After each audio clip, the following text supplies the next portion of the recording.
Teman sehat, kalau ada pasangan suami istri yang sudah menikah lama tapi belum punya anak, biasanya siapa yang pertama kali disuruh periksa ke dokter? Nah, kebanyakan pasti istrinya dulu ya. Cek kandungannya, cek sel telurnya. Padahal faktanya masalah susah hamil itu bukan cuma urusan wanita. Jadi sekitar 30-40% kasus ketidaksuburan itu penyebabnya murni dari pihak laki-laki. Jadi kalau belum hamil-hamil jangan buru-buru menyalahkan istri ya. Nah, bisa jadi masalahnya ada di kamu, para suami ya. Nah, apa saja sih yang bikin seorang pria jadi tidak subur? Apa karena faktor keturunan atau justru karena kebiasaan sehari-hari yang salah? Assalamualaikum warahmatullahi wabarakatuh. Halo teman sehat, jumpa lagi dengan saya Dr. Hadim Ismail. Infertilitas atau ketidaksuburan pada pria itu artinya sistem reproduksi pria tidak bisa menghasilkan sperma yang cukup atau sperma yang sehat untuk membuahi sel telur. Ingat ya, perkasa di ranjang belum tentu subur di lab. Nah, bisa ereksi bagus tapi spermanya kosong, itu bisa terjadi. Nah, banyak pria yang takut periksa, padahal ini penting ya karena gengsi. Nah, padahal kalau tahu penyebabnya lebih awal, pengobatannya jadi jauh lebih gampang. Hari ini kita akan bahas 5 biang kerok utamanya karena apa pabrik spermamu bermasalah. Nah, yang pertama itu varikokel ataupun varises testis. Ini adalah varises atau pelebaran pembuluh darah vena, tapi letaknya di dalam kantung zakar atau skrotum. Nah, kalau kamu pegang rasanya kayak ada kumpulan cacing ya dalam kantung zakar. Nah, kenapa ini bikin mandul? Karena pembuluh darah yang bengkak itu bikin suhu di sekitar pabrik sperma jadi panas. Nah, testis itu butuh suhu dingin buat kerja. Kalau kepanasan gara-gara varises, kualitas spermanya jadi rusak. Jumlahnya sedikit dan gerakannya lambat. Kabar baiknya ini bisa diperbaiki lewat operasi kecil. Kedua, gaya hidup tidak sehat. Nah, teman sehat, kalau kamu perokok berat, kamu sebenarnya sedang meracuni pabrik spermamu sendiri. Jadi racun dalam rokok itu merusak DNA sperma.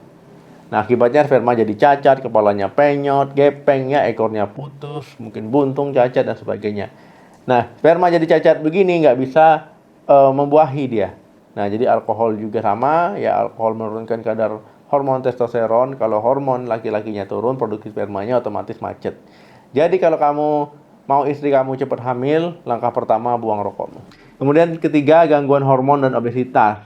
Tubuh pria itu diatur oleh hormon testosteron. Hormon inilah mandor yang menyuruh pabrik buat kerja ya. Masalahnya kalau kamu kegemukan atau obesitas, jaringan lemak di perutmu itu jahat, dia mengubah testosteron menjadi estrogen. Akibatnya keseimbangan hormon jadi kacau, otak jadi bingung dan berhenti mengirimkan sinyal produksi sperma. Nah, makanya banyak pasien yang spermanya membaik drastis cuma gara-gara diet dan rajin olahraga. Yang keempat, infeksi saluran reproduksi. Pernah dengar penyakit gondongan atau MAMS ya?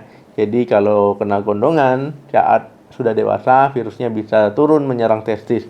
Ini bisa bikin pabrik sperma rusak permanen. Nah, selain itu infeksi menular seksual seperti gonore ya, chlamydia itu juga bahaya ya.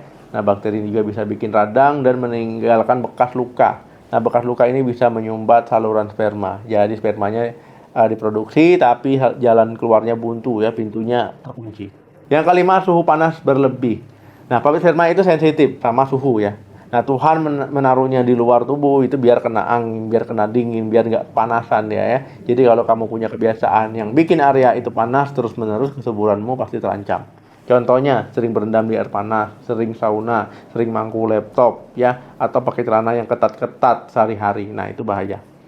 Bagi yang hobi bersepeda jarak jauh dengan sadel yang keras dan celana ketat, ini juga perlu diperhatikan, hati-hati. Sesekali istirahat biar asetnya itu nggak kepanasan, bisa bernafas. Terus kalau kamu curiga kamu punya salah satu masalah di atas yang saya sebutkan tadi, nah itu harus ngapain? Yang pertama tentu lakukan analisis sperma. Jangan tebak-tebakan, datang ke lab atau klinik ya, klinik andrologi, cek spermanya. Ini tes paling dasar, murah dan akurat. Dari situ ketahuan jumlahnya berapa, gerakannya gimana. Yang kedua, jaga suhu tetap dingin. Mulai hari ini ganti celana dalammu, jangan yang ketat-ketat ya, yang longgar-longgar. Hindari mangku laptop, hindari sauna, hindari berendam di air panas. Nah, yang ketiga, jaga nutrisi untuk kesuburan. Jadi teman-teman ya, untuk bikin pasukan yang bagus tentu bahan bakunya juga harus lengkap dan bagus. Ya, perbanyak makan sayur-sayuran, buah-buahan, makanan yang mengandung zinc misalkan ya, makanan yang mengandung selenium, mengandung vitamin C ya. Pokoknya makanan-makanan yang mengandung antioksidan. Nah, jadi teman sehat ya, intinya ketidaksuburan pria itu adalah masalah medis, bukan aib.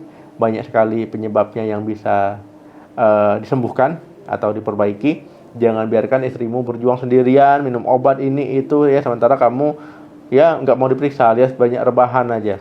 Jadilah suami yang saling support ya, perbaiki gaya hidup bareng-bareng, perbaiki kebiasaan, pergi ke dokter bareng-bareng misalkan ya. Nah, minum makan yang sehat bareng-bareng, kemudian juga olahraga bareng. Nah, itu penting. Oke teman-teman ya, silakan di-share video ini, bagikan video ini ya ke teman-teman kamu, saudara kamu, istri kamu ya, ataupun ke suami kamu. Nah, gimana program kamu tentang promil, apakah berhasil atau punya pengalaman, bisa juga dibagikan di kolom komentar. Jangan lupa di like video ini, di subscribe channel ini untuk informasi kesehatan penting lainnya. Terima kasih yang sudah nonton sampai habis, jaga kesehatan selalu, salam sehat, sampai jumpa.